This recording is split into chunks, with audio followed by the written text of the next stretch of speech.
할렐루야. 오늘 며칠째죠? 25일째, 25일부터. 이제 오늘 30일까지 합니다. 이번 주 지나면 3분의 1 지난 거예요. 232페이지입니다.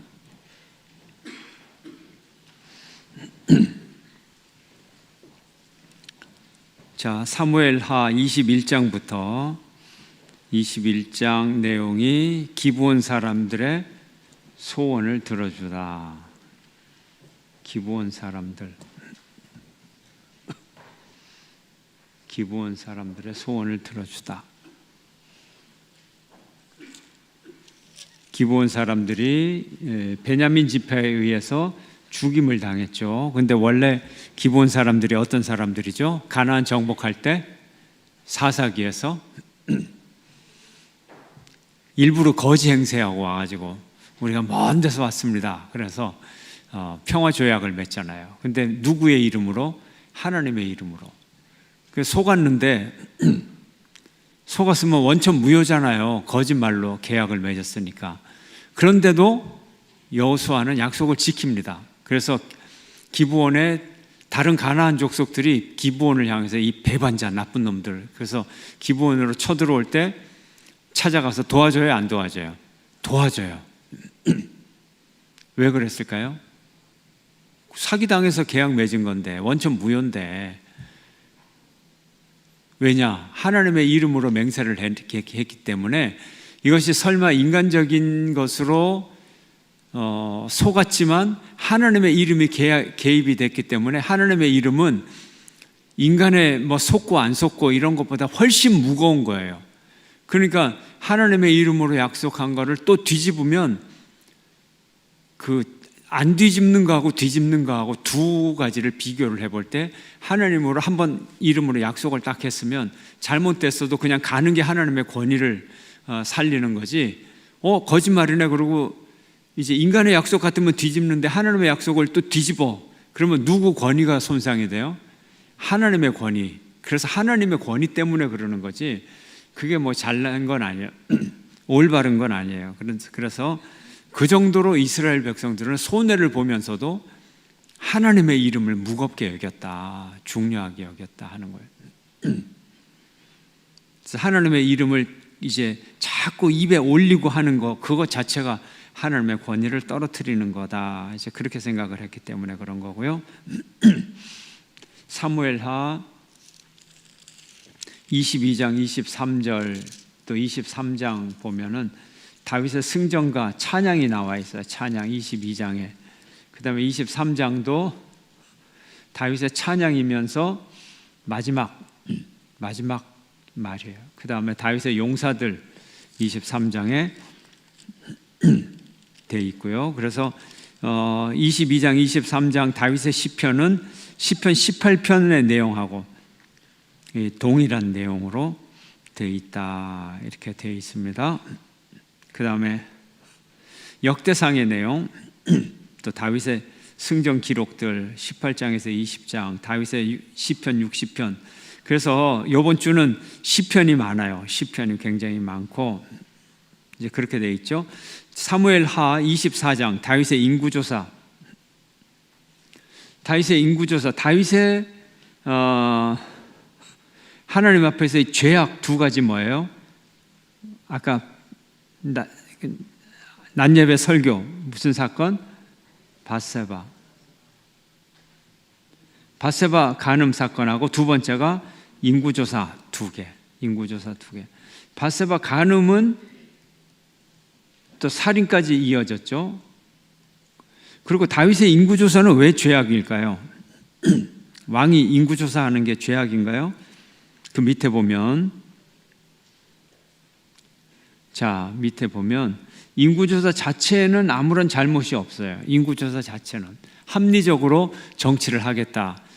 부역을 해야 되고 그 다음에 병력을 소집해야 되고 세금을 물려야 되고 통치를 해야 되고 또 안보 간첩을 색출한다든지 그럴 때 이제 인구조사가 필요하거든요. 호적 등록이 필요한 거죠. 근데 왜 다윗의 인구조사는 하나님이 화를 냈을까요? 단순히 합리적인 통치를 넘어서서 뭐가 들어있을까요? 거기에 불안함이 있고 또 하나님 것이 아니라 내 것이라고 하는 다윗이 인간 소유인 자 인구조사와 함께 이제 생각해 볼 게 뭐냐면, 인구조사는 각 사람이 지불해야 되는 속전과 연관이 있다. 은 한 세겔의 속전은 그들이 여호와께서 값주고 사신 소유인 것을 생각나게 하는 것이었다. 하나님의 소유인데 인구조사를 통해서 이제 세속적인 통치 쪽으로 자꾸 기울어지면 왕의 소유로 넘어가려고 하는 그런 다윗의 마음에 경계선상이 있다. 그래서 심지어 요압이 지혜로운 권고를 했지만 계속 다윗은 인구조사를 강행을 했다. 그래서 그의 계산은 나름 정확한 계산이었는데 그것은 하나님께 대항하여 반항으로 하나님이 받아들였다. 그래서 세 가지 재앙 중에서 선택해라. 그죠? 선택해라. 그랬더니 원수의 손에도 안 넘어가고 제가 하나님의 손에 벌을 받겠습니다. 그래서 뭘 하죠? 전염병을 택해서 이제 벌을 받게 되죠. 이제 시편 한눈에 보기.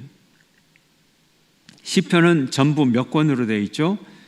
5권으로 되어 있어요. 시편을 보면 이제 150편 전체가 5권으로 되어 있는데, 그렇다고 해서 30편씩 나눠져 있는 건 아니고 1권이 41편까지, 2권이 42에서 72, 3권이 73, 89, 4권이 90, 106, 107에서 150.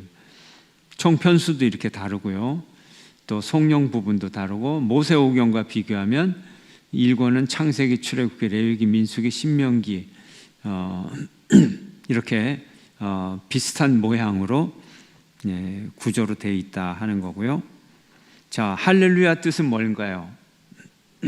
오른쪽에 할렐루야의 뜻은, 시편은 이스라엘 백성들의 찬송가입니다. 모든 시편이 하나님을 높이는 찬양시가 아니라 할지라도, 그럼 하나님을 높이는 찬양시 말고 또 뭐가 있을까요?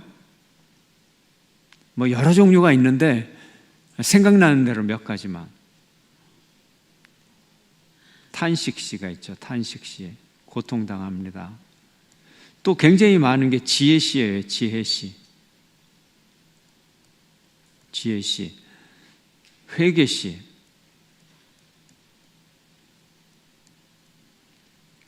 회개가 이 개자가 아니죠. 예.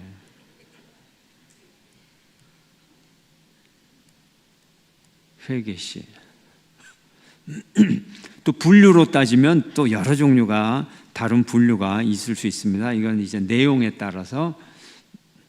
자, 그렇지만 이 속에 다 하나님을 높이는 내용이 다 들어있죠. 그리고 할렐루야는 하나님을 찬양하라라는 뜻이에요. 할렐 그러면 찬양, 노래 부른다 뭐 이런 뜻이고, 야 그러면 하나님을, 이런 의미를 가지고 있습니다. 그래서 시편을 보면 저자가 누굴까요? 다윗 절반 이상을 썼고, 모세, 솔로몬, 에스라, 아삽, 뭐 여러 사람들이 있어요. 주로 다윗과 솔로몬 시대에 많이 쓰여졌다 하는 거죠. 시편은 상징 언어죠. 시 언어이기 때문에 다른 내용보다도 시대와 공간을 많이 뛰어넘는 문학적인 힘이 있어요. 시간과 공간을 뛰어넘는 책입니다. 시공을 뛰어넘고, 유대 전통에 쓰여졌지만 인류 모든 사상과 문화와 인종적 한계를 뛰어넘는 시들이요 기도문인 것입니다.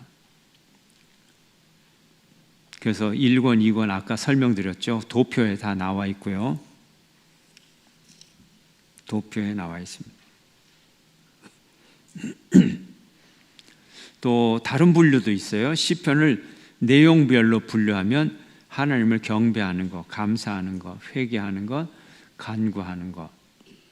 아까 간구, 탄식시가 주로 간구가 있겠죠. 회개시, 감사시, 경배시. 경배시가 이제 하나님께 영광을 돌리는 거죠. 또 다른 얘기도 있을 수 있죠. 아까 말씀드렸듯이 하나님을 찬송시가 있고 애가가 있다.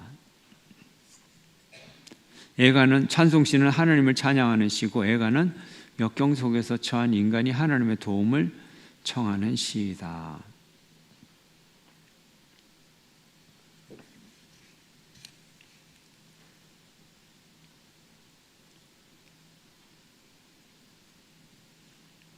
그래서 맨 마지막 파라그라프. 자, 시편은 단순히 노래가 아니라 노래이면서 기도다. 기도다. 하나님을 향한 노래니까 기도다. 기도와 찬양은 입술이 아니라 행동이다 하는 거죠. 자, 그 다음에 236페이지를 보면 가장 사랑받는 시편이 무슨 시편일까요?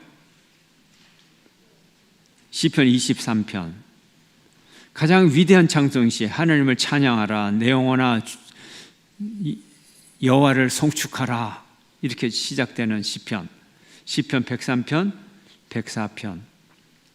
하나님의 속성, 전지전능, 영원불변, 무소부재를 가장 잘 나타내는 성경의 부분은 시편 139편. 무소부재. 내가 139편 한번 보실래요, 여러분? 성경 139편. 시편.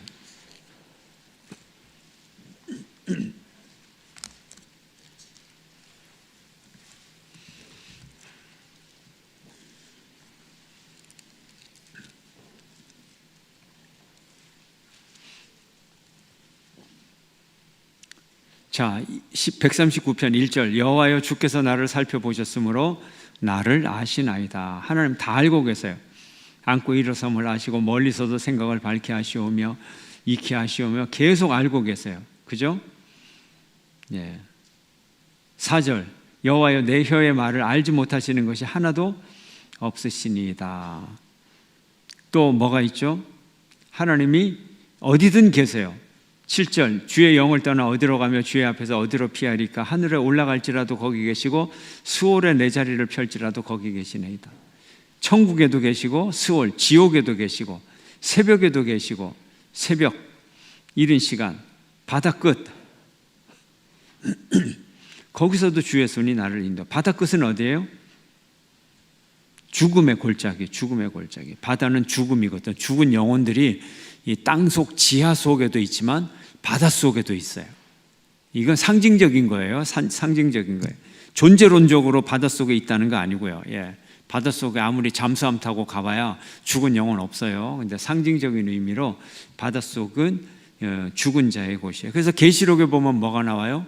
음부에서도 사람들이 부활하지만 바다 속에 있는 영들이 부활해서 심판을 받잖아요. 예, 그래서 죽은 영혼은 땅속 스올이라는 땅 속에 있든지 바다 속에 있든지 이제 그런 거죠. 근데 그곳에도 하나님이 계세요. 어디든 계세요. 이제 그런 내용들이 139편에 있고, 가장 긴 장은요 119편, 가장 짧은 장은 바로 앞에 117편. 그 다음에 시편 개인적인, 가장 깊은 개인적인 죄의 고백은 51편. 자, 시편 이해를 돕는 4가지 해석법 한번 보겠습니다. 첫째는 표제어를 통해서, 표제어가 역사적 맥락을 가르쳐주고 있어요. 그래서 이 표제어를 꼭 읽어보세요. 그런데 표제어에 이제 있는 용어들, 이거 만만찮아요. 어려워요. 그리고 표제어에 있는 단어들이 딴 단어에 쓰여지질 않아요. 그래서 한 번 딱 쓰여졌기 때문에 이게 무슨 뜻인지 알지 못해요. 그런 것들이 많아요. 이것이 여러 군데에서 쓰여졌으면 이 단어가 여기서는 이런 의미, 여기서 이런 의미, 문맥을 가지고 찾아보면 그 단어를 찾아낼 수가 있는데 한 번 딱 쓰여진 단어들이 많아서 자, 마스길, 교훈의 시라는 뜻이에요. 교훈의 시 또는 내성의 시다. 깨닫다, 생각하다. 이것도 다 유추한 겁니다. 테힐라, 이 테힐라는 의미가 분명합니다. 찬송하다라는 뜻이에요. 찬송시. 그 다음에 미즈모르는 시란 뜻이에요. 시. 특별히 현악기를 사용하여 만든 노래를 가리킵니다. 쉬르, 노래란 뜻이에요. 즐거운 축제 때 부르는 노래, 쉬르. 믹담, 믹담은 구속의 시, 송령의 시를 가리킵니다. 테필라는 기도란 뜻이에요. 기도시란 뜻이고요. 또 시가요는 애통의 노래, 슬픔의 노래, 애통의 노래란 뜻입니다. 그래서 표제어를 먼저 잘 보시고 표제어를 보면 어떤 상황이다. 다윗이 사울을 피해 도망 다닐 때 이런 내용들이 있어요. 그러면 그 참고를 하시면 돼요. 셀라가 있어요. 셀라.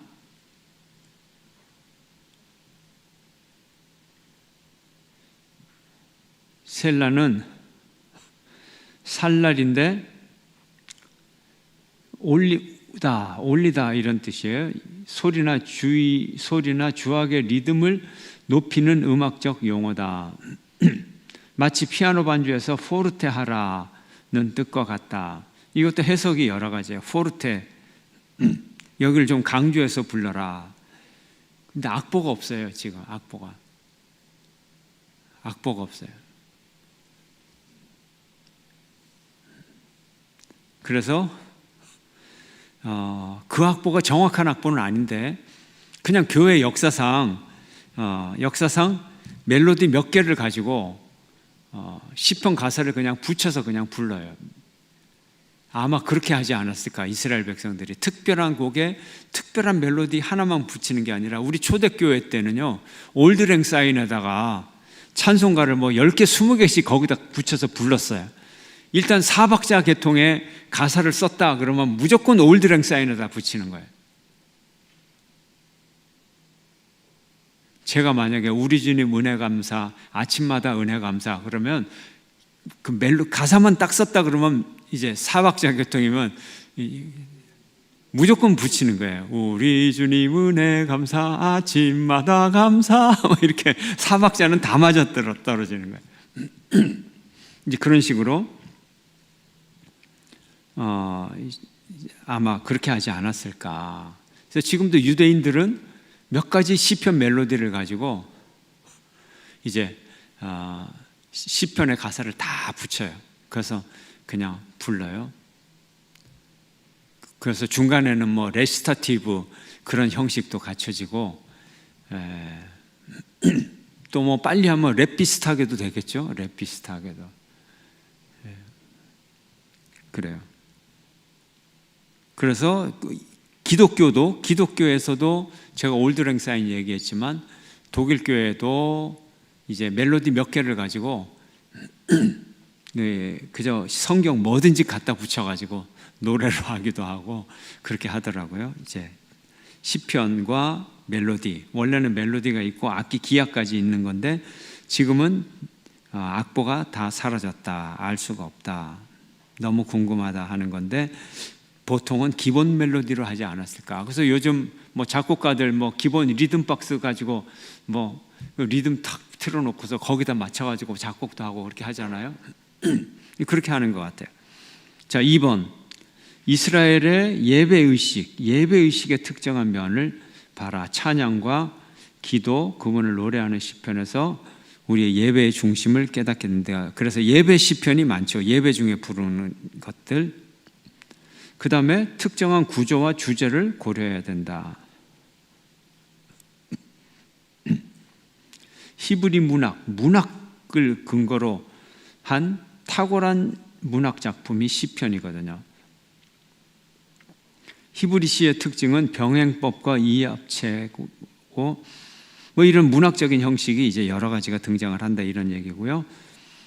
그 다음에 메시아 사상을 고려하라. 메시아, 하나님의 아들 오실 메시아를 묘사한 예언적인 노래가 많다. 제목이 재미있어요. 오늘은 다윗의 신발을 신고 시편으로 기도하면서 하나님께 나가는 날이 되어 보십시오. 다윗의 신발 무슨 의미입니까? 밑에를 보니까 다윗이 도망다니며 공경에 처했을 때 여호와를 의지하며 기도하는 마음으로 기록한 시들 4편에서 6편, 9편, 10편, 11, 12, 13 다윗의 예가들. 그래서 시편에 대해서 쭉 설명을 하고 있는데 시편은 각각의 시편을 여러분들이 읽으면서 은혜 받는 수밖에 없어요. 문학 작품이기 때문에 직접 읽어보셔야 됩니다. 그래서 우리가 그래도 시편을 읽으면서 은혜 받으려면 몇 가지 패턴을 좀 가져도 괜찮겠다. 이 시편에서 하나님은 누구신가? 그러면 여호와는 나의 반석이시오, 나의 요새시오, 나의 구원이시오 뭐 이렇게 나오잖아요. 그러면 하나님을 이렇게 묘사했구나. 두 번째, 하나님은 어떤 분이신가? 구원을 베푸시는 분, 찬송을 받으실 분, 기도를 들으실 분, 대적에게 진노하시는 분, 백성을 건지시는 분, 상을 주시는 분, 시편마다 주제가 있을 거 아니에요? 그걸 보시면서 이 시편에는 은혜를 베푸시는 분, 이 시편에는 완전하신 분, 온유하신 분, 그렇게 쭉쭉 찾아내시면 시편을 읽으시면서 굉장히 풍부하게 읽을 수 있습니다. 어떤 시편은 하나님이 어떤 분인가 이렇게 찾아보면 20가지, 30가지 하나님의 속성에 대해서 발견할 수가 있습니다. 그럼 그 단어 하나하나를 그냥 묵상하시면 돼요. 자, 그래서 238페이지 쭉 다윗의 예가들 나와 있고 또 239페이지에도 시편 나와 있습니다. 그래서 시편은 그 문장 하나하나를 곰씹는 것이지 시편 쭉 여러분들이 이제 이 통독 이 성경에서 나온 음성 파일 가지고 들으실 때 시편은 연결이 잘 안 돼요. 연결이 잘 안 됩니다. 각각 문장 하나마다 그냥 의미가 있는 거지 연결이 안 돼. 줄거리가 아마 끊어지게 될 거예요. 자, 시편 139편 240페이지 여기에 나타난 하나님의 속성 아까 제가 좀 읽어봤죠. 여기 읽어보면 하나님의 초월성,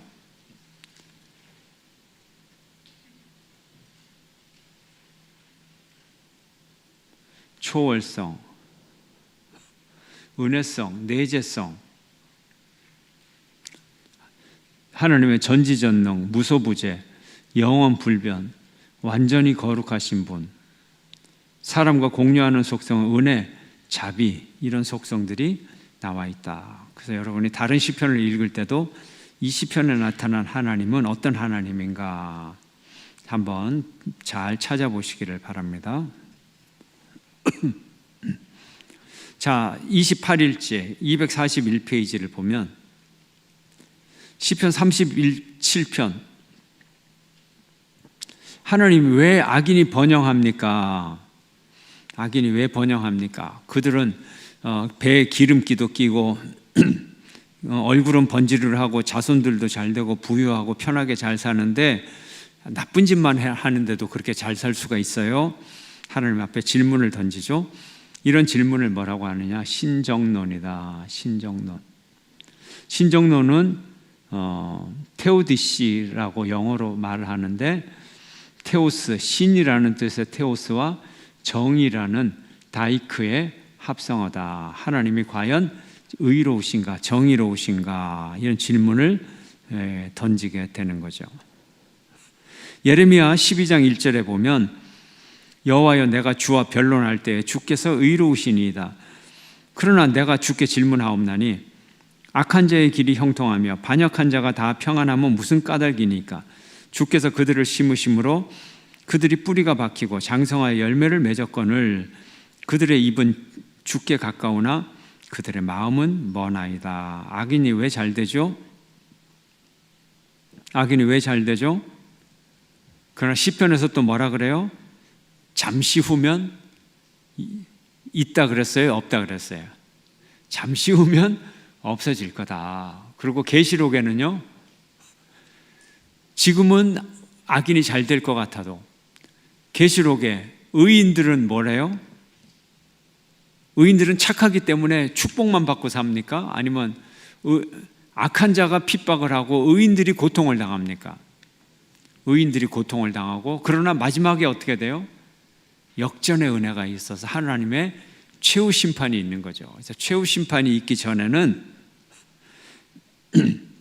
하나님의 의가 완전히 이루어지지 않기 때문에 이런 일들이, 모순되는 일들이 얼마든지 보일 수 있다. 얼마든지 보일 수 있다. 그래서 하나님의 최후 심판이 중요하다. 최후 심판 이후에도 그런 일이 벌어지면 문제가 되지만 최후 심판 이후에는 절대 그런 일은 없다. 하나님의 완전한 의가 이루어지기 때문에, 하나님의 정의가 이루어지기 때문에. 그러나 최후 심판 전에는, 하나님의 나라가 완전히 이루어지기 전에는 모순도 있고 도리어 의로운 하나님의 백성들이 고난도 당하고 그렇잖아요. 우리 성경이 다 그렇게 나와 있잖아요. 예언자들의 고통, 의인의 고통, 우리는 많이 성경을 통해서 발견할 수 있습니다. 역대상 22장, 성전 건축을 준비하는 다윗, 성전 건축을 솔로몬에게 부탁하고요. 그리고 23장에서 26장, 성전 조직을 정비 강화하는 다윗. 그래서 이제 우리 여기 23장에 보면 아주 자세하게 기록이 되어 있어요. 아주 자세하게. 성경책을 한번 펴보시죠. 역대상.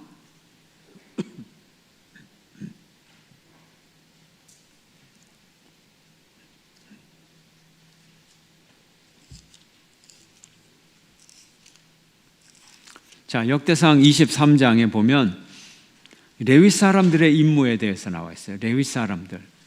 쭉 뭐 30세 이상으로 뭐 몇만 명 뭐를 하고 임무가 쭉 나와 있고요. 24장에 보면 또 제사장에 대해서 나와 있어요. 레위인 제사장. 제가 뭔가 좀 애매하게 지난번에 말한 것 같아서 사무엘이 에브라임 산지에 라마 무슨 다임? 하여튼 라마에 있었잖아요. 그러니까 에브라임 산지에 있는데 그 족속은 레위족입니다. 레위족이기 때문에 성전에서 봉사를 했죠. 근데 사사기의 마지막 인물이잖아요. 사사기의 레위인들은 어땠어요? 경제적으로 어려웠다, 풍족했다?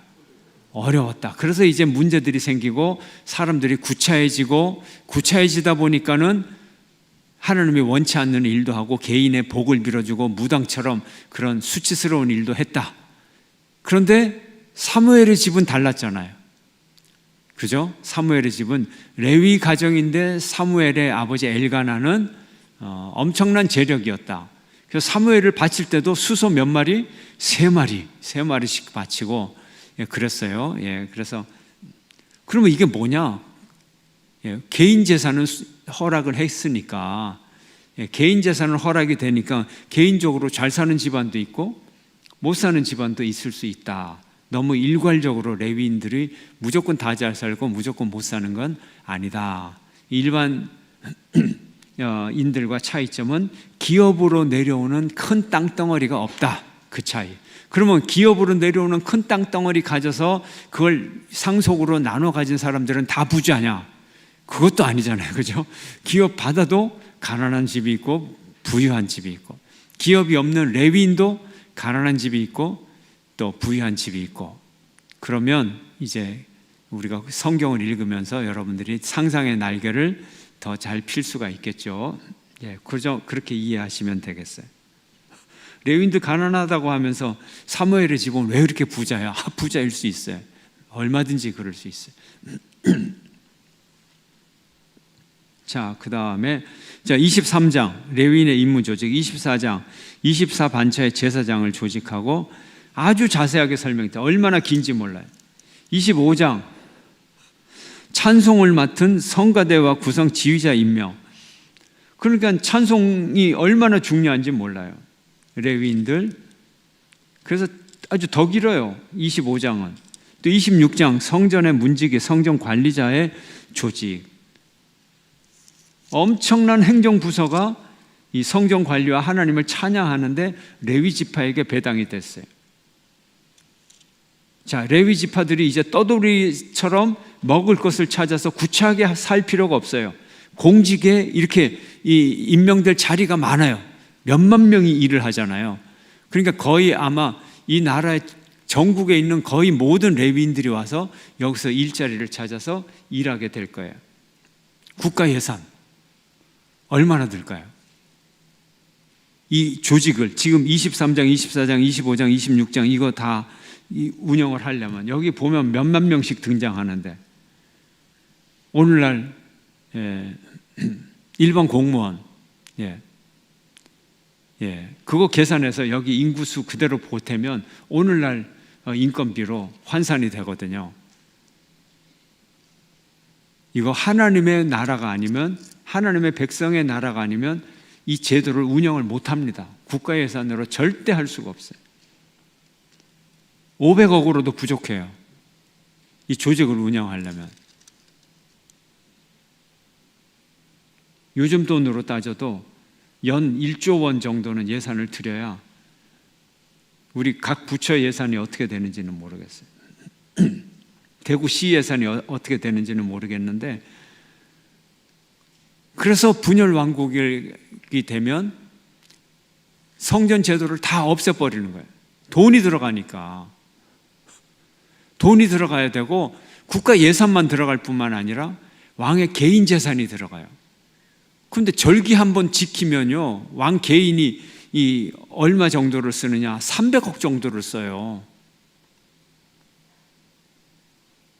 솔로몬 시대에도 하루 소 2마리 잡고 계산을 해보면요, 아니 소 2마리 잡아도 그것만 잡는 게 아니잖아요. 양 몇천 마리씩 잡잖아요. 하루 속값만 해도 하루 2천만 원이라면 한 달이면요 6억이잖아요. 6억. 1년이면요 72억 들어요. 그냥 매일 소 2마리만 잡아도. 그래서 믿음이 없는 왕들은 이 제도를 운영을 못합니다. 레위인들 다 쫓아내버리고 돈 없어 이런 게 뭘 필요해. 그러니까 자꾸 불신앙으로 떨어질 수밖에 없는 거예요.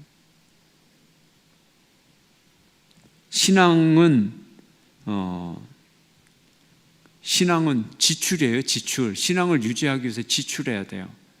옥합을 깨트리는 여인, 예수님의 장례를 준비한 여인, 그걸 이해를 못하면 뭐죠? 이까짓 건 낭비야, 가난한 사람들에게 주지, 이렇게 얘기하는 거예요. 근데 이걸 낭비라고 생각하는 사람은 그 똑같은 예산을 가난한 사람들에게 주지도 않아요. 사실은 주지도 않아요. 핑계지. 누구 도와주려고 모금을 좀 하면 왜 그 돈, 꼭 그 돈 가지고 딴 사람 또 더 어려운 사람이 있으니까 도와주자고 또 그러는지 모르겠어요. 더 어려운 사람이 있으면 또 모금하면 되지, 왜 똑같은 돈 빼앗아 가지고 그걸 잘라갖고 딴 사람 주냐고요. 이 믿음이 그래요. 예수님에게 갈 거 빼앗아서 가난한 사람들에게 준다고 하지만 그렇지 않아요. 안 줘요. 그래서 성전 조직, 이거 아무나 이렇게 하는 거 아니에요. 아무나 하는 거 아니에요. 그 굉장한 겁니다. 이거 국가의 운명이 달리는 거예요. 그런데 다윗이 성막을 옮겨놓고 성전은 건축을 안 했지만 이미 이 제도를 시행을 했단 말이에요. 솔로몬에게 정권을 넘겨주기 전에 이미 시행을 하면서 이 제도도 같이 운영되는 제도를 넘겨준 거지, 운영도 안 하고 솔로몬에게 너는 이렇게 해라, 그런 게 아니라는 말이에요. 그런데 다윗 시대에 이걸 운영을 해도 충분히 됐어요, 안 됐어요? 되더라는 거예요. 되더라는 거예요. 그러고도 금이 2만 달란트 금을 남겨가지고 다 넘겨주고 했다는 거예요. 이게 하나님의 법칙이라는 거예요. 오병이어의 법칙이 하나님 앞에 드릴 때 절대 부족함이 없다. 우리가 계산을 해도 이거는 거짓말이 아니거든요. 역사 기록이거든요. 예? 1년에 1, 2조 들어가는 이 기관을 했는데 국가가 끄떡없고 외국에서 조공이 들어오는 것만 해도 10만 마리 양털이 그냥 막 매년 들어오지 뭐 그런 거예요. 예. 솔로몬의 무역배가 두로와 시돈에 3년에 한 번씩만 들어와도 그것이 몇백 조의 부가가치를 갖는 무역을 하고 말이죠. 예. 이게 하나님의 법칙이에요. 우리가 이런 시험에 빠져 들어갈 때 이걸 이겨내는 방법은 다윗의 믿음을 우리가 항상 봐야 돼요. 믿음이 없으면 이런 낭비가 없어요. 이것 때문에 나라가 망하게 생겼어요. 그런데 망하지 않았어요. 절대 망하지 않았어요. 도리어 나라가 지켜졌어요.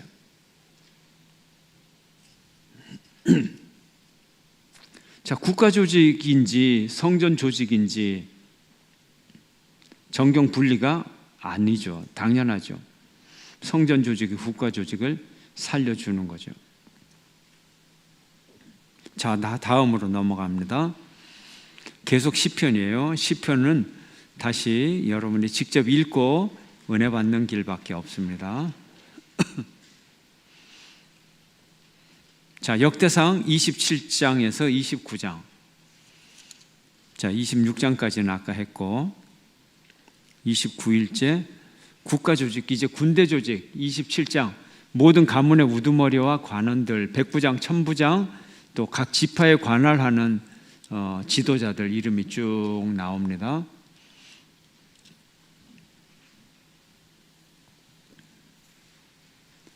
자, 그래서 지난주에 읽었던 다윗의 이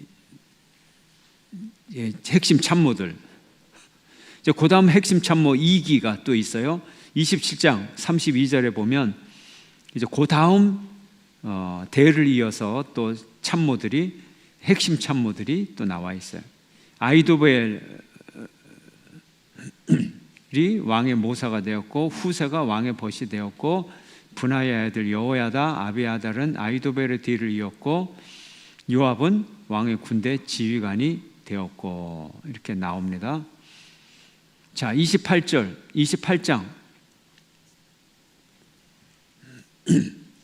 28장에 반복돼서 나오는 내용들이 뭡니까?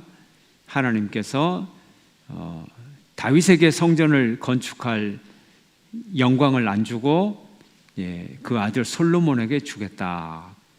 하나님의 말씀을 계명을 힘써 준행하면 그 나라를 견고하게 하겠다. 자, 그런 얘기고요. 그 다음에 11절, 28장 11절을 보면, 역대상 28장 11절에 보면 다윗이 그 설계도를 다 자세하게 그려서 솔로몬에게 주었다 하는 거예요. 하나님으로부터 영감으로 받은 설계도다. 12절, 영감으로 받은 설계도니까 하나님의 뜻을 담은 설계도를 솔로몬에게 재료뿐만이 아니라 설계도까지 다 주었다. 성전을 얼마나 짓고 싶겠어요. 그래서 다윗은 눈만 뜨면 성전. 그래서 성전의 그림이 자꾸 그려지니까 설계도를 그냥 자기가 그리는 거예요. 쫙 그려서 솔로몬에게 줍니다. 20절, 28장 20절을 보면 솔로몬에게 주면서 첫 마디가 뭐예요? 너는 강하고 담대하게 이 일을 행하라. 뭐 하지 말고, 두려워하지 말고, 뭐 하지 말고, 놀라지 말라. 누가 누구에게 한 얘기 같아요? 예, 하나님께서 여호수아에게, 또 그 이전에 모세에게도 말씀하셨죠. 모세에게도.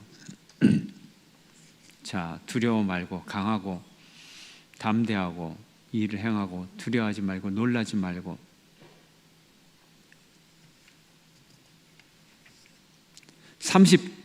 삼십일째 열왕기상.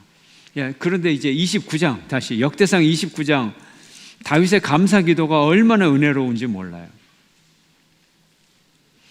다윗의 감사 기도가 너무 은혜롭고 이제 다윗의 죽는 장면이 이제 나오죠.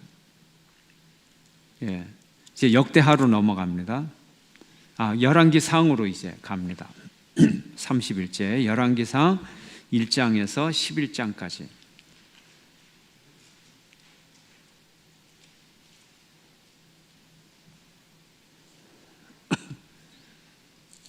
사무엘 상하는 사무엘과 사울과 다윗, 이제 다윗 다음에 솔로몬, 열왕기상 1장부터 솔로몬의 이야기가 이제 시작이 됩니다. 여러분 244페이지, 교재 244페이지 도표를 한번 보세요.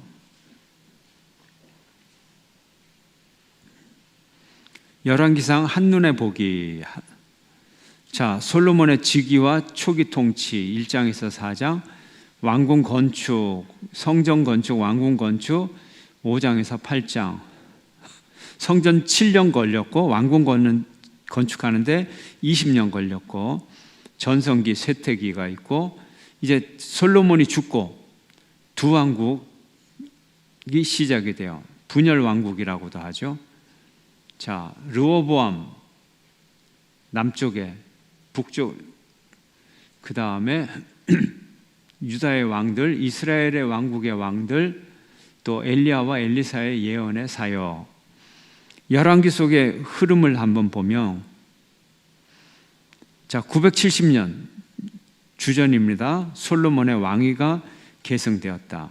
그럼 40년 동안 다스렸다 그랬죠? 자, 성전 건축을 7년 동안 했고 40년 후에 931년에 솔로몬이 죽으면서 왕국이 분열됐어요. 자, 쭉 가다가 북쪽 왕국이 먼저 722년에 아수르에 의해서 망하고 586년에 남쪽 유다가 바벨론에 의해서 망했습니다. 자, 134년이 더 남쪽이 지속이 됐죠. 자, 그 이야기 이제 나오는데요. 자, 열왕기상의 시간은 970년 솔로몬의 즉위하면서 통일왕국이 분열된 후 80여 년까지 모두 120년간 이스라엘 역사를 포함합니다. 다윗이 죽게 될 무렵 다윗의 아내인 아도니아가 선택된 솔로몬을 대신해서 왕위를 계승하려고 시도하지만 솔로몬을 왕으로 즉위하게 됩니다.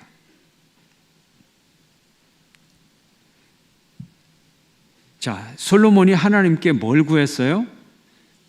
장수나 부가 아니라 지혜를. 무슨 지혜? 백성들을 잘 재판할 지혜. 그리고 그가 업적이 성전을 건축하고 위대한 봉헌 기도와 그것을 여호와께 봉헌합니다. 다윗이 하나님께 마지막 감사 기도 너무 은혜로워요. 솔로몬의 봉헌 기도 너무 은혜로워요. 솔로몬이 봉헌 기도만큼 기도대로만 살았으면 다윗보다도 더 큰 축복의 왕이 되었을 텐데 그렇게 위대한 기도를 올려놓고서는 그렇게 말대로 살지를 못했어요. 솔로몬의 봉헌 기도는 또 읽고 또 읽고 정말 읽고 싶어요. 자, 그런데 솔로몬의 그 문제가 뭐냐? 자, 첫 번째 문제는 정략적 결혼에 있었어요. 이방 여인들과 정략 결혼해서 우상을 섬겼어요. 그래서 하나님 앞에 범죄를 했어요. 정략 결혼 때문에. 두 번째 문제는 무거운 세금을 부과했어요. 부역과 세금, 엄청난 토목공사.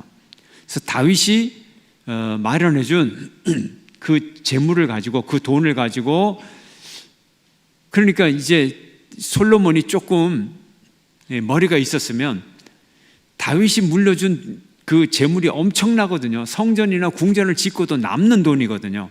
그러면 그걸 갖고 뭘 했겠어요? 요즘 말로 복지를 좀 해가면서 하든지, 아니면 부역으로 부려먹는 게 아니라 직접 일꾼으로 인건비를 줘가면서 좀 썼으면 괜찮았을 거예요.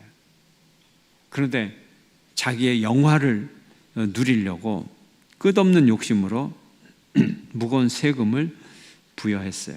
이것이 가장 큰 원인이 됐는데요. 그래서 북쪽의 10지파, 이제 솔로몬이 죽고 그의 아들 르호보암이 왕이 됐을 때 나라가 갈라져서 북쪽 10지파가 여로보암 1세의 나라로 갈라지게 되었어요. 자, 다윗 때도 여론이 이상하게 북쪽과 남쪽이 갈라져요. 항상 갈라져요. 그래서 다윗 시대에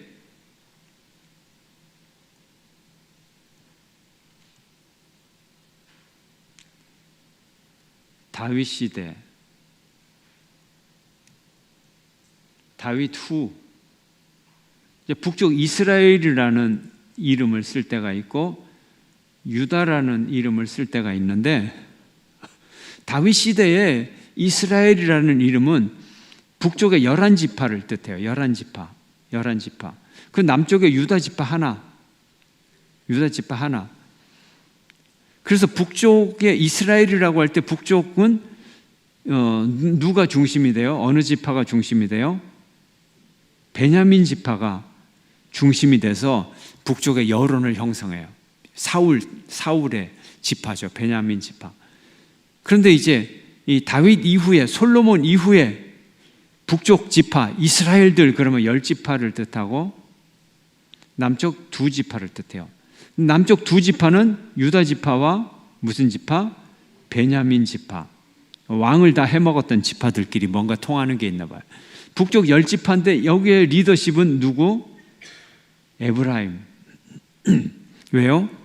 에브라임이 땅이 넓고 인구가 많아요. 그리고 북쪽 이스라엘, 분열 왕국 이스라엘의 리더 여로보암이 이 에브라임 지파예요.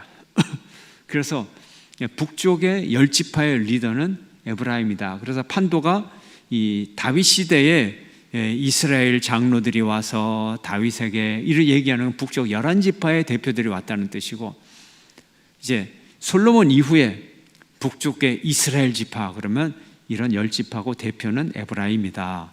그래서 에브라임아 들을지어다 이렇게 얘기하면 북쪽 이스라엘이 들으라 이런 뜻이에요. 에브라임 한 지파 보고 들으라가 아니라 이스라엘 나라, 그 나라가 들으라 이런 뜻을 가지고 있습니다. 이런 차이가 있다는 거.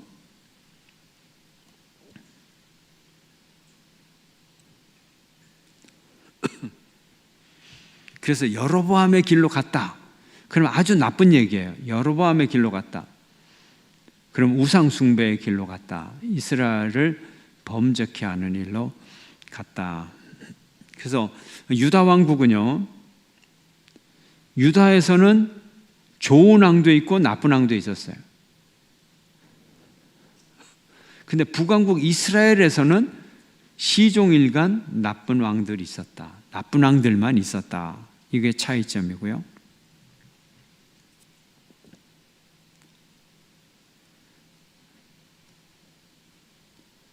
(245페이지) 요 맨 오른쪽에 열왕기를 이해하려면 이스라엘 역사에서 세 가지 중대하고 획기적 사건을 한번 볼 필요가 있다. 첫째, 솔로몬이 죽은 후에 왕국의 분열, BC 약 930년. 북쪽 10지파가 남쪽 지파들에 대항하여 반란을 일으켰어요. 그때로부터 우리는 처음에는 세겜에, 그 다음에는 사마리아에 수도를 두었던 북왕국 이스라엘이, 그리고 다윗의 자손들이 예루살렘에서 계속 다스렸던 남왕국. 그래서 남왕국과 북왕국이 있으면 수도가 어디라고요? 북왕국의 수도는 사마리아, 남왕국의 수도는 예루살렘.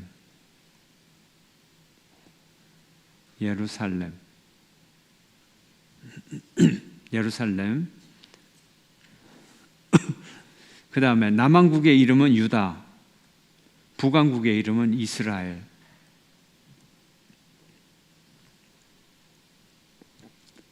아까 지파 얘기는 했고요. 두째 사건, BC 722년에 북왕국 사마리아가 멸망을 합니다. 자, 먼저 멸망을 합니다. 사마리아가 먼저 멸망을 하고, 자, 그런데 이 북왕국 이 정복한 시리아 아수르 제국, 아수르 제국은 어떤 정책을 펴요? 이주 정책을 펴요. 이주 정책. 이주. 강제로 이주시키고 이방 민족을 강제로 또 이주시켜요. 그래서 인종이 반반씩 섞여버려요. 반이 떠나고 반이 돌아와서 인종이 섞여요. 그래서 북왕국 10지파 있던 지역에서는 이방 민족이 와가지고 함께 살다 보니까 피가 섞여버려요. 그런데 피는 섞였는데 이 사람들이 우상 숭배도 적당히 하면서 야훼 신앙도 여전히 가지고 있어요. 그래서 종교도 섞여버렸어요. 그럼 이걸 무슨 종교라 그러죠?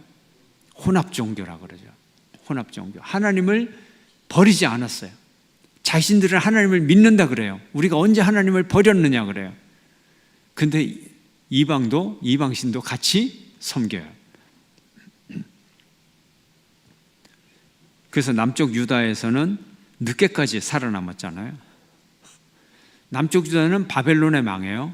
근데 바벨론은 이주 정책을 안 합니다. 본토에 대다수의 국민들 남겨놓고 엘리트들만 잡아다가 자기 나라로 갖고 가버려요.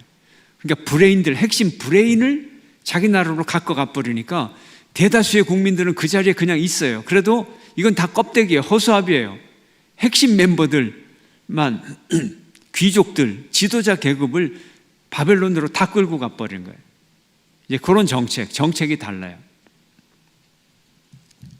그 차이에서 오는 갈등이 예수님 시대에도 있었잖아요. 자, 세 번째. 자, 여기 다시 밑에 보면 이스라엘 사람들과 결혼을 해서 후에 복음서에서 나오는 멸시받는 사마리아인이 되었어요. 이게 북쪽 이스라엘 지역에 있던 사람들이다. 자, 세 번째 사건, BC 586년에 바벨론에게 예루살렘이 멸망한 것. 자, 이 사건 기억을 하시면 좋겠어요.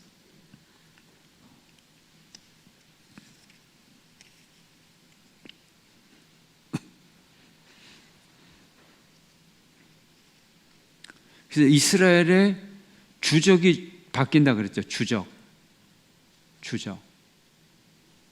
자, 이스라엘의 주적 제일 먼저 등장하는 게 뭐예요? 사울 시대에 해변 민족 블레셋. 블레셋 다음에는 누가 등장해요? 물론 블레셋 이전에 싸우는 사람들이 누구예요? 가나안 족속들, 여러 족속들이죠. 정복 전쟁을 하니까. 그 다음에 블레셋이 가장 큰 영향력을 미쳤고, 그 다음에 가나안 족속인데 큰 족속들, 지금 다윗 시대까지도 갈등을 겪었는데 암몬, 모압, 또 아말렉, 이런 민족들.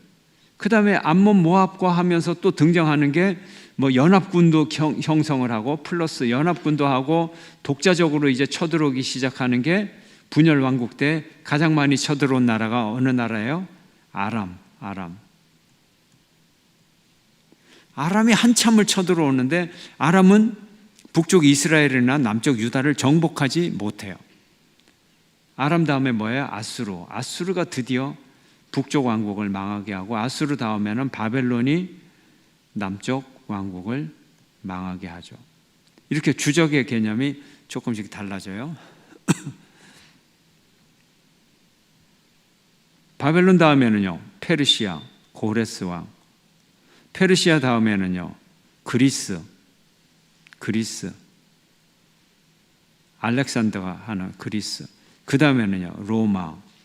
이렇게 변하죠.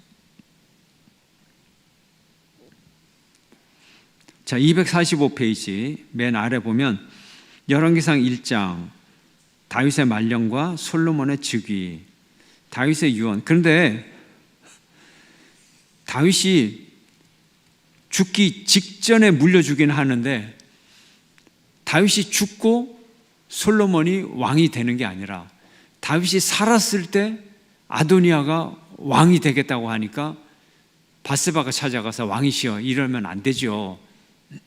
그래서 솔로몬을 왕으로 세우잖아요.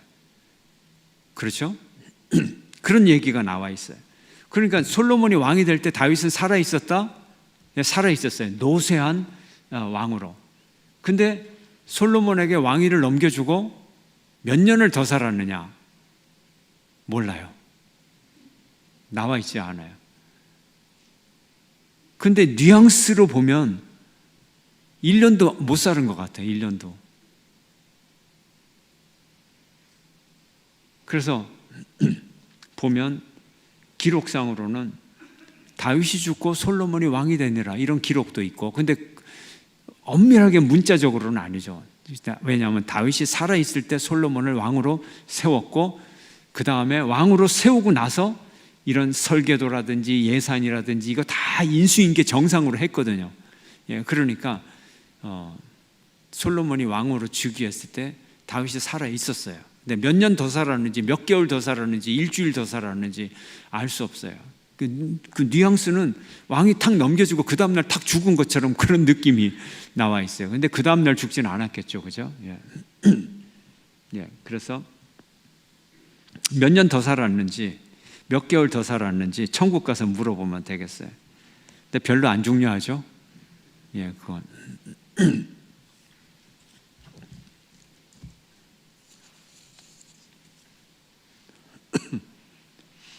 자, 다윗의 말년, 솔로몬의 즉위. 아도니아가 왕이 되려고 하니까 솔로몬을 즉위했는데 아도니아가 꼬리를 빨리 팍 내려버렸어요. 그죠? 예. 군사를 압살롬처럼 군대를 동원하지 않았죠. 빨리 꼬리를 딱 내리고 아이쿠 안 됐구나. 그리고 성전 뿔을 딱 붙잡고 살려주세요. 그랬더니 솔로몬이 살려줍니까? 죽입니까? 살려줬죠. 살려줬죠.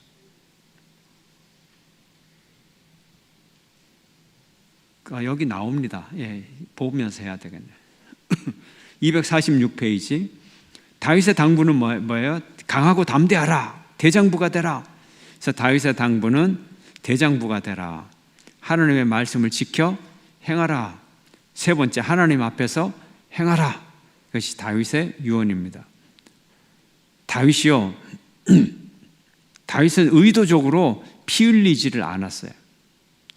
피 흘리는 거는 아들에게 다 넘겼어요. 힘드는 일을. 좀 비겁한가요? 예. 대숙청 작업을 합니다.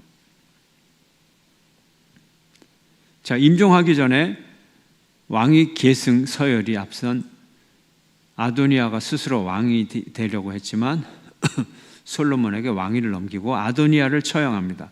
당장 처형하지 않아요. 살려줘. 그래서 형이기 때문에 솔로몬이 살려줍니다.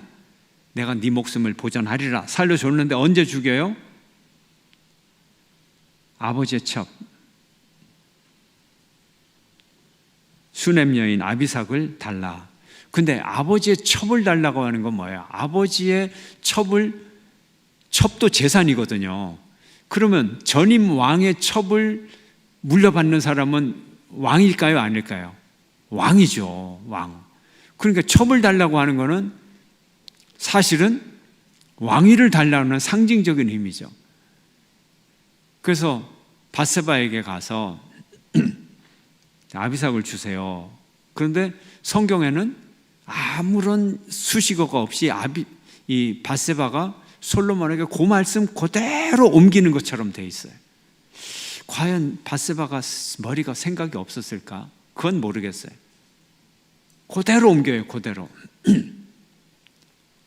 아마 의도적으로 그대로 옮겼을 수도 있어요. 자기 생각이 없었겠어요? 이 괘씸한 아도니아. 근데 솔로몬의 지혜를 믿었겠죠. 자기 아들이니까.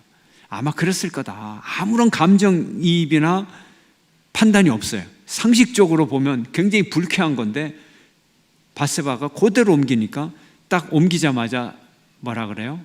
솔로몬이 자기 어머니를 향해서 어머니 차라리 아도니아를 왕으로 삼으세요. 왕위를 물려달라 그러세요. 대놓고 딱 그러잖아요.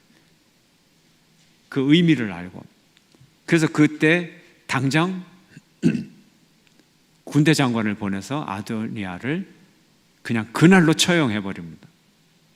자, 아비아달을 추방시킵니다. 아비아달 왜요? 아도니아 편의 논의에 가담했었잖아요.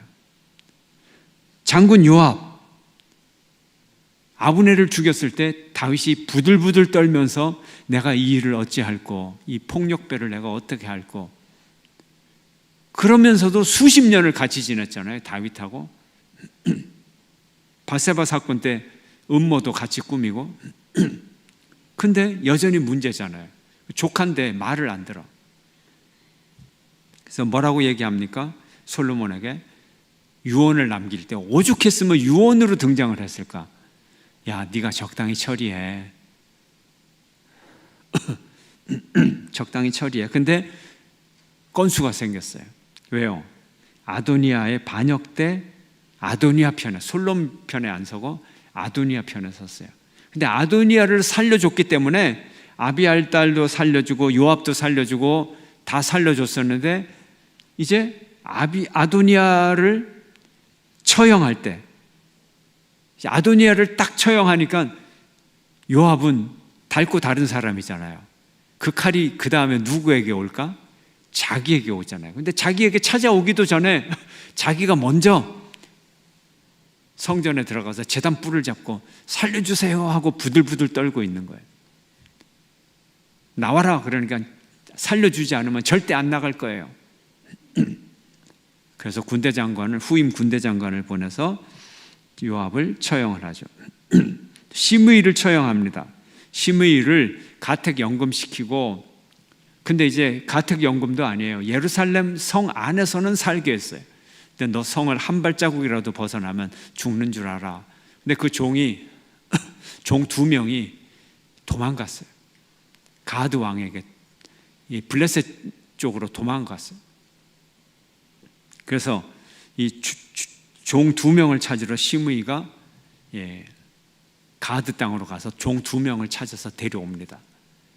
예루살렘 땅을 벗어났죠. 예루살렘 땅을 벗어나면 너 죽을 줄 알아라 조건을 붙여놨는데 솔로몬이 가차없이 죽여버립니다. 이런 과정을 통해서 왕권을, 이제 절대적 왕권을 유지하게 됩니다. 열왕기 3, 4장 지혜를 얻는 솔로몬 1천 번제를 드립니다. 1천 번제. 그래서 어떤 분이 질문합니다. 1천 번제가 뭡니까? 1000번을 드리는 번제, 1000마리를 드리는 번제, 뭐가 맞습니까? 한 번에 2마리 10마리씩 드리면 그게 한 번입니까? 10번입니까? 그런데 번제는 뭐예요? 재물은, 제사는 뭐 기준이에요? 동물의 목숨 하나 기준이잖아요. 목숨 하나 기준. 그러니까 소 1마리 잡으면 번제 몇 번 드리는 거예요? 1번. 2마리 드리면요? 2번 드리는 거예요. 연결해서 2번 드리면, 2마리 드리면 이거 한 번이다가 아니고 연결해서 2마리 드려도 1마리 이게 다 한 번이에요. 그러니까 이제 이해되셨죠? 한꺼번에 100마리 드리면은 1000번 하려면 10,000마리를 드려야 1000번, 1000번제냐? 그게 아니고 1000마리 드리면 1000번제가 되는 거예요. 목숨 하나당 제사 하나이기 때문에. 그래서 지혜를 구했다. 그래서 5장에서 8장 보면 솔로몬의 이제 지혜와 나라를 다스리는 그런 것들이 잘 나와 있고요. 성전의 역사, 이 책을 보면 248페이지, 249페이지 성전의 역사가 나와 있어요. 그런데 여러분에게 드리는 질문. 자, 기브온 다윗이 법궤를 예루살렘 성에, 다윗성에 모셨어요. 다윗성에 모셨어요. 법궤가 어디 있다고요? 다윗성. 다윗성에 있어요. 다윗성 어디에 있어요? 천막에. 무슨 천막? 무슨 천막? 다윗의 장막. 다윗이 새로 만든 장막. 거기에 법궤를 모셔놨어요. 그러면 옛날부터 있던 장막이 있잖아요. 모세의 장막. 물론 모세의 장막 엄청 낡았겠죠. 수백 년 됐는데 또 수리도 하고, 뭐 가죽이 떨어지면 새 가죽으로 깁기도 하고 수리도 하고 또 부품도 갈고, 어쨌거나 옛날부터 내려오던 그 연속성이 있는 천막 어디 있을까요? 기브온 산당. 기브온 산당. 솔로몬 1000번째 법궤가 있는 다윗 장막, 다윗 성에서 1000번제를 드렸다. 기브온 산당에서 1000번제를 드렸다. 어디? 1번 다윗 장막, 2번 기브온 산당. 2번 기브온 산당에 갔다 그랬잖아요. 기브온 산당. 아니 다윗 장막 두고 왜 기브온 산당을 가냐? 다윗 산성은요, 우리 교회 마당보다도 좁아요. 그리고 도시예요, 도시. 성전은 그래도 크게 지었잖아요. 그러니까 제사를 드릴 수 있어요. 땅을 넓게 차지해서. 시설도 있고 기구도 있고 기구를 많이 만들었잖아요. 그래서 합리적으로 재물의 피라든지 이런 걸 처리할 수 있어요.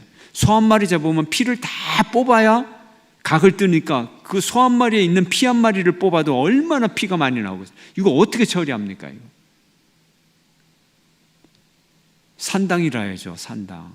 다윗성은 우리 교회 마당보다도 조금 하나 되니까요.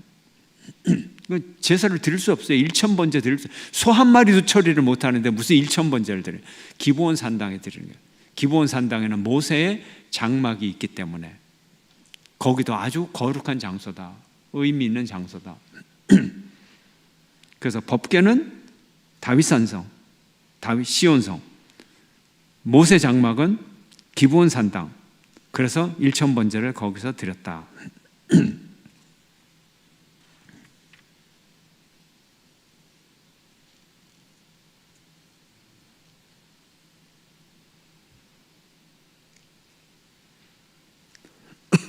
자, 249페이지 성전의 역사가 있어요. 성막이 먼저 있었죠. 움직이는 성전, 모바일한 거예요. 모바일. 그래서 법궤도 채를 끼워서 양손에 손을 잡고 옮길 수 있고, 천막도 걷었다가 설치하고 이동식이에요. 물론 하나님이 주신 설계대로 했죠. BC 1445년에. 그 다음에 솔로몬의 성전이 있죠. 이제 제1차 성전, 건물이에요. 다윗이 계획했고 솔로몬이 건설했고 느부갓네살이 파괴했어요. BC 586년에. 그 다음에는요, 포로기에 돌아와서 스룹바벨 성전, 스룹바벨이 지어서 스룹바벨 성전의 이름이 스룹바벨이 구상했고 스룹바벨과 유대인 장로들이 건설했고 안티오쿠스 에피파네스가 더럽혀서 돼지 피를 가지고 막 성전을 더럽혔어요. 헤롯 성전이 있습니다. BC 19년에서 AD 70년까지 몇 년 동안 지어졌어요? 89년, 90년 동안 지어졌어요. 대단한 성전이에요. 규모는요, 제일 커요. 솔로몬 성전이 첫 번 성전이고, 두 번 성전 스룹바벨 성전은 솔로몬 성전보다 조금 작고, 헤롯 성전은 솔로몬 성전보다도 더 큰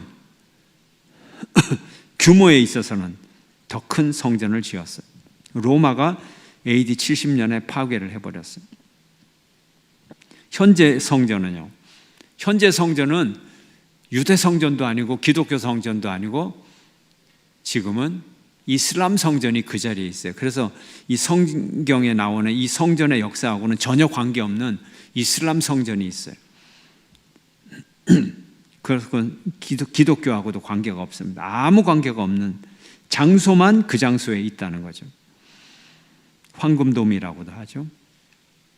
현재 성전은 어디 있어요? 신자들의 마음속에 있다. 그래서 사도 바울이 뭐예요? 너희들이 성전이다. 우리 각자가 성전입니다. 요한계시록 11장의 성전, 환란기, 에스겔의 성전, 천년왕국 시기가 있다고 하는데, 이 천년왕국 시기에 요자를 지우세요. 천년왕국 시기에.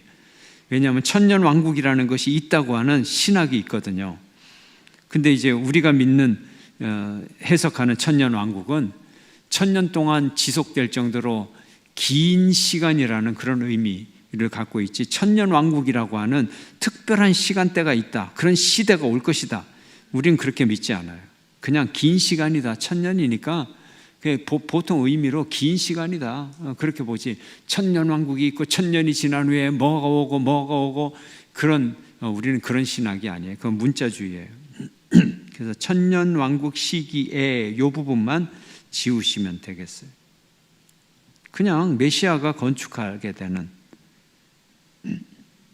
그 다음에 진짜 왕국은요, 성전은요, 그리스도가 임재하는 영원한 성전이다, 영원한 왕국이다. 그래서 계시록에 뭐라고 되어 있어요? 가장 위대한 성전, 주 하나님 곧 전능하신 이와 및 어린 양이 그 성전이시라.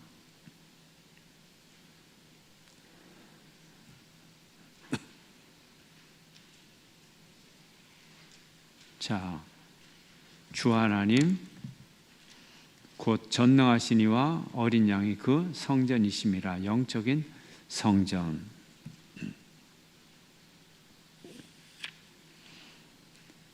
(248페이지) 248페이지 한번 봅시다.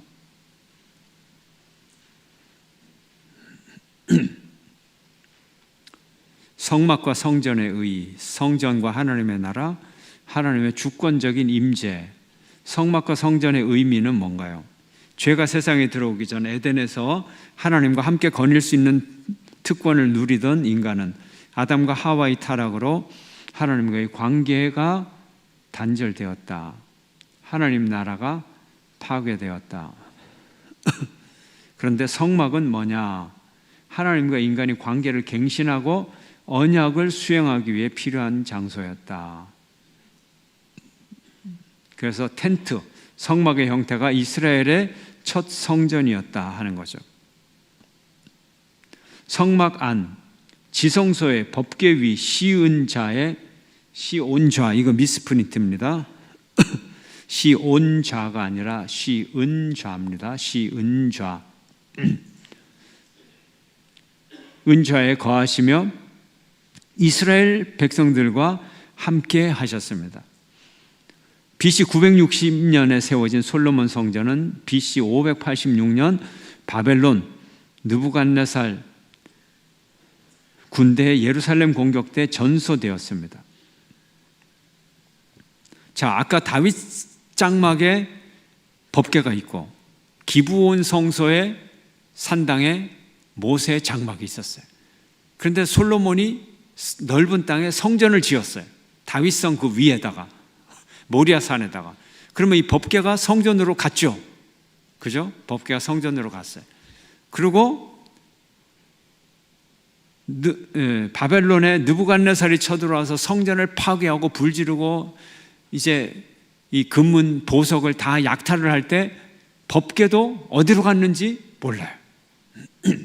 법궤를 불태워버렸는지, 법궤 금이 입혀졌는데 그거를 막 다 벗겨내느라고 법궤를 다 망가뜨려 버렸는지 아무런 기록이 없어요.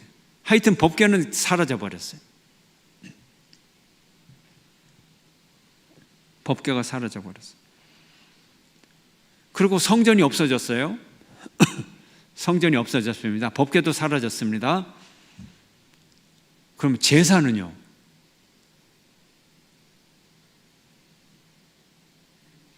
제사는 어떻게 해야 되나요? 하나님 앞에 제사 드려야 돼요? 안 드려야 돼요? 제사 안 드려요. 성전을 복귀하고 제사를 드려요. 왜요? 제사 드리는 것도 법이잖아요. 그 제사 드리면 뭐예요? 여러분 출애굽기 레위 읽어보면 뭐예요? 제사를 드리면 번제단 위에다가 뭐 번제단 밑에 피를 뿌리고 뭐 거룩하게 하고 번제단에 뿌리고 번제단 위에서 불살라야 되고 소를 잡았어요. 그럼 뭐 어디다 불태울 겁니까? 번제단이 없는데. 그죠? 예, 그런 거예요. 제사를 안 드려요, 지금. 그래서 제사를 못 드리고 성전도 없고 제사도 못 드리고 하니까 유대인들이 지금 하고 있는 건 뭐예요? 기도 열심히 하고 있어요. 기도 열심히 하고 통곡의 벽 앞에서 눈물 흘리면서 기도문 쪽지 접어가지고 그 벽에다가 돌 사이에다 끼우고 열심히 기도하고 있어요.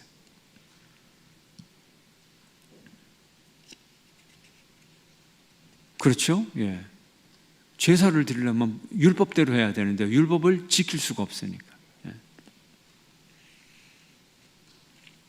그래서 우리는 영혼의 예배를 드리고 우리는 영적인 제사를 드리기 때문에 우리는 하나님 앞에 예배를 드릴 수 있는 거죠. 그러면 회당에서 뭐 하느냐? 회당에서는 제사를 드리는 게 아니죠. 예, 말씀을 강론하고 말씀을 배우고 찬송을 부르고 마치 우리처럼 우리 예배처럼 우리 예배 비슷하게 예배를 드려요. 예. 왜요?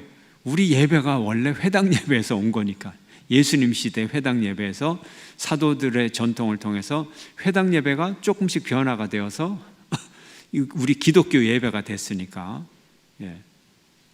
역으로 거꾸로 돌아가면 지금 유대인들이 드리는 회당 예배하고 우리 개신교에서 드리는 이 예배하고 비슷한 점이 꽤 많다. 예, 비슷한 점이 꽤 많다. 다른 점도 많지만 그렇게 우리가 유추할 수 있습니다.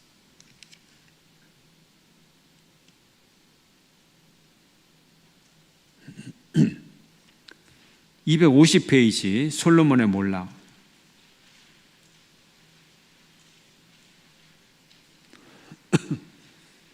솔로몬의 몰락을 보면 9장은 솔로몬의 부귀 영화, 시바 여왕까지 올 정도로 스바의 여왕이 솔로몬을 방문한 것만 봐도 솔로몬의 국제적 지위와 명성을 확인할 수 있다.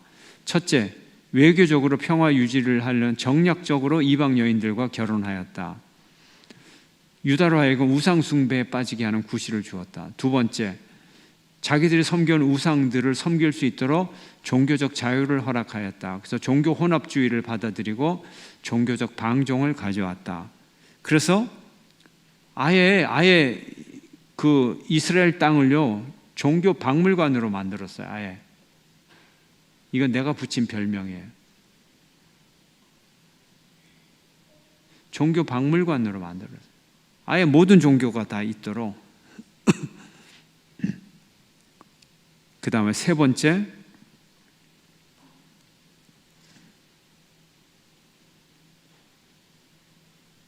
아까는 두 가지를 지적했는데 세 번째, 솔로몬의 궁정과 성정원청에 너무 많은 부역과 세금을 징수하고 국방의 의무까지 지었기 때문에 백성들은 폭발 일보 직전까지 이르게 되었다. 그래서 솔로몬이 죽은 뒤에 나라가 나뉘게 되었다. 그 왜 솔로몬이 죽었을 때 나누었을까요? 왜 죽은 다음에 나누어졌을까요? 살아있을 때 폭동이라도 일어나지. 무엇 때문에? 하나님의 약속 때문에. 하나님이 약속했지. 네 아들이 성전을 지었는데 네 아들 때는 분열이 되지 않을 거다. 그래서 솔로몬이 죽자마자 분열 왕국이 됩니다. 네, 이까지 30일까지 여러분 읽으시면 되겠습니다. 아주 재미있는 본문들이 여러분 앞에 기다리고 있습니다. 은혜를 많이 받으시기를 축원합니다.